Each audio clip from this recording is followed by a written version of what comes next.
Hoy a lo largo de todo el programa nos acompaña el profesor Gastón Mutis, licenciado en Ciencias Políticas. Gastón, lo que dejaron los resultados de las elecciones del 22 de octubre a nivel nacional. Bien. Todo un título. Para eso te hemos traído. Cuando no conteste nada van a decir ¿para qué lo trajimos? No, ni ahí, ni ahí. Muchas veces habla el silencio, ¿viste? Encima siempre hay filósofos que interpretan cosas, así que...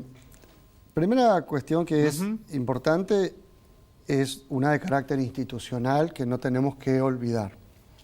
Sobre todo porque luego de todos los sucesos electorales vinieron un conjunto de anuncios muy importantes por parte del Gobierno Nacional.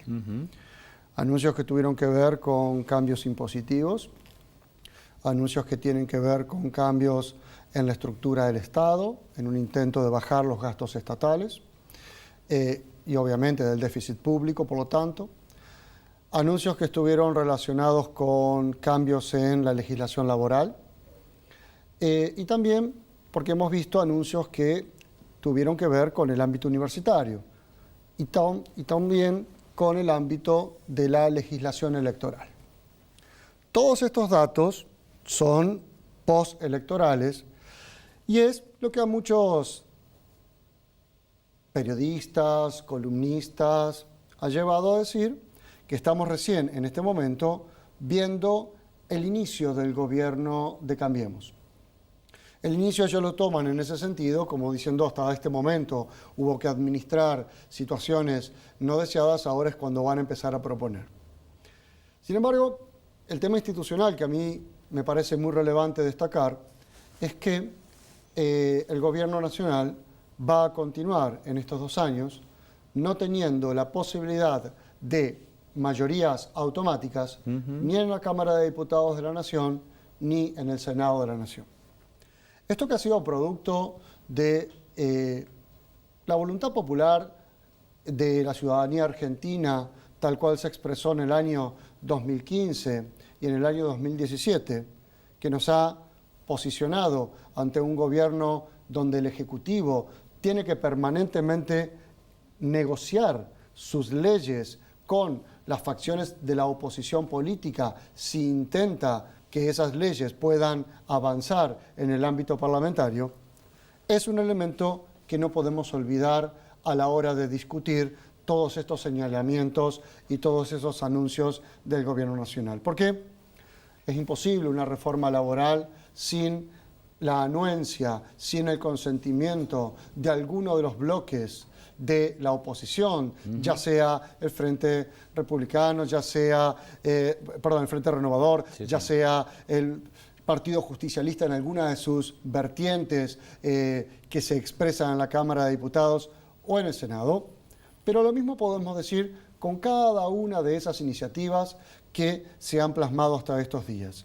Y esto creo que es una novedad que no podemos dejar de seguir observando.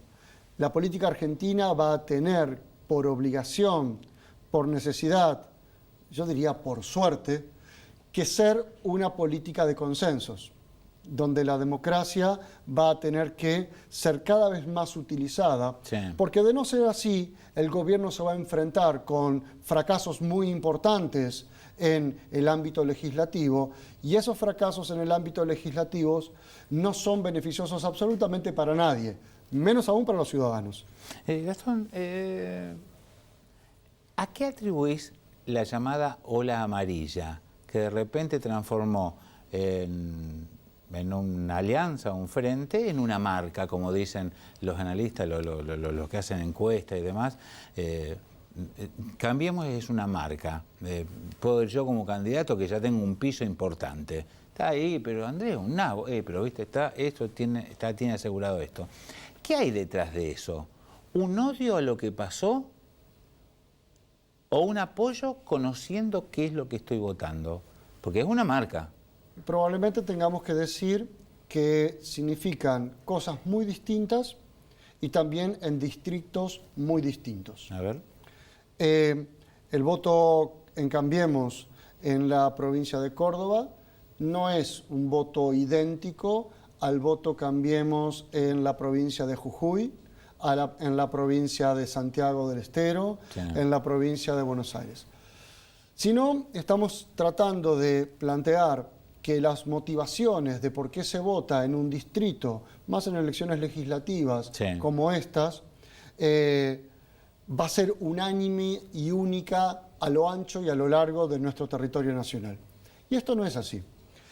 Porque tampoco se puede acusar a un votante del Frente Justicialista de ser una persona automáticamente embanderada con distintas políticas que se llevaron adelante en los últimos 12 años.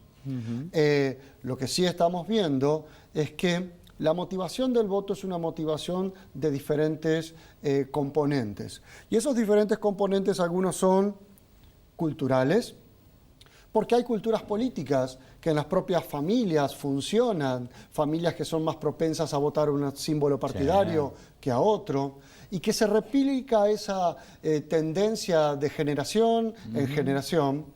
Puede ser también situaciones de otra índole totalmente diferente, y es que haya relaciones de carácter patrimonialista, clientelares, que favorecen el voto hacia quien estén gobernando. Y en esto tenemos que ser muy cuidadosos, porque estas acusaciones generalmente se hacen a los oficialismos, cualquiera sea el color del oficialismo. Las semanas previas en la ciudad de Rosario, incluso se acusó a Cambiemos de ser y actuar de forma clientelista en alguno de los barrios de la ciudad de Rosario. Sí, criticaban al peronismo y hacen peor. Sí, exactamente, entonces, chapas. con lo cual uno no puede decir que uno solo es el símbolo partidario que lleva adelante ese tipo de accionar en la búsqueda de conseguir votos, pero el voto político también puede ser un voto de carácter mucho más ligado a las fibras sensibles de cómo se siente la política por parte de cada uno de los ciudadanos. Sí. Esto hace que esta idea de el a favor de o anti algo o contra de también impactó de una manera muy fuerte. El pasado jugó en las últimas elecciones. Pero no solamente el pasado fue quien jugó en las últimas elecciones. Otro conjunto importante de factores actuaron para que el voto se fuera hacia un lado o se fuera hacia el otro. Discutir los distritos en cada uno probablemente nos haga ver que no es ilógico el voto en San Juan. No es ilógico ni anclado al pasado el voto que se pudo ejercer en Río Negro.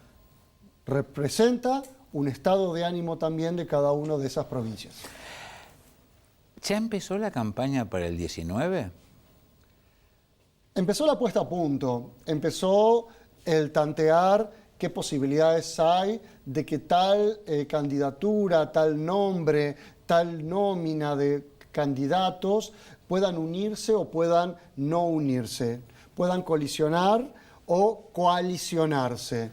Y eso sí va de suyo que los primeros meses luego de las campañas ya se empieza a decir, me parece que tal persona se va a presentar, creo que con tal resultado tal otro no lo puede hacer. Sí. Pero que en una política como la contemporánea, como la Argentina, pero también como la de otros países, donde las encuestas están permanentemente en juego, este año va a ser un año de mediciones, de puesta a punto, de ubicaciones en el tablero, de ver cómo se reacomodan los dirigentes en cada uno de los distritos y ver también cómo algunos de ellos ganan en las expectativas de voto futuro y algunos de ellos empiezan lentamente a quedar descartados. Por ejemplo, muy rápidamente, en las horas posteriores al comicio, se hablaba de Urtubey como alguien que había fracasado y que se hacía dudar de su capacidad de poder plantear y plasmar una candidatura del ámbito nacional. Bueno, perdió una elección legislativa, pero veamos ahora luego, cuando vengan las elecciones ejecutivas, cómo se reestructura, se adecúa y cómo se empiezan a dar estas idas y venidas al interior de cada uno de los frentes o partidos. Creo que nos faltó un detalle, y faltó mi pregunta, la participación y el protagonismo decisivo que ha tenido en las últimas 3 semanas la justicia. La justicia federal a nivel nacional está marcando la agenda sin lugar a dudas, tanto como más, para mí, más que lo que son los proyectos. Bueno, porque de última se votan todo en contra, listo, se terminó. Obviamente nadie puede dejar de pensar de que el accionar de la justicia también ha tenido un rol muy importante e impactante. Y mediático. Pero lo que tenemos que entender también es que cuando uno hace análisis a través de las nubes de Twitter, a ver, lo que se llega a observar, obviamente las nubes de Twitter no son encuestas, obviamente no son elecciones, y nos habla solamente de una fracción importante de la sociedad que se comunica a través de esa vía. Sí. Por ejemplo, yo no tengo Twitter, no estoy en ninguna nube de Twitter, pero igualmente me permite a mí sí entender o visualizar cómo esas nubes nos marcan. Y un colega de la Universidad Nacional del Litoral, con el cual estuvimos ayer en una jornada de trabajo, Adrián Contursi Reynoso, es un experto en este tema. Y Adrián nos mostraba cómo evidentemente lo que esas nubes permiten reflejar es que no hay debate entre las nubes. Claro. Los que opinan de una forma están absolutamente anclados en su forma de opinar, retuitean y contestan lo que opinan personas similares a ellos, y los que están en el otro polo de esa discusión, evidentemente se retuitean, se reciclan, se retroalimentan entre ellos mismos. ¿Por qué nos importa esto? Nos importa porque la justicia también actuó más, no como un elemento que permitiera cambiar el voto de un grueso de la ciudadanía, sino que la justicia actúa y actuó en los últimos comicios como un elemento que permitió reafirmar el voto en la ciudadanía que ya de una manera u otra estaba ubicada en alguno de los polos de este debate. Esa te lo voy a robar, ¿eh? Reafirmar el voto me pareció genial. Bueno. Gastón, ¿te quedás? Sí, cómo no. Y después la segunda parte es lo provincial, ¿eh? Bien. Hoy a lo largo de todo el programa, como les dije desde el comienzo, nos acompaña el profesor Gastón Muti y ya volvemos.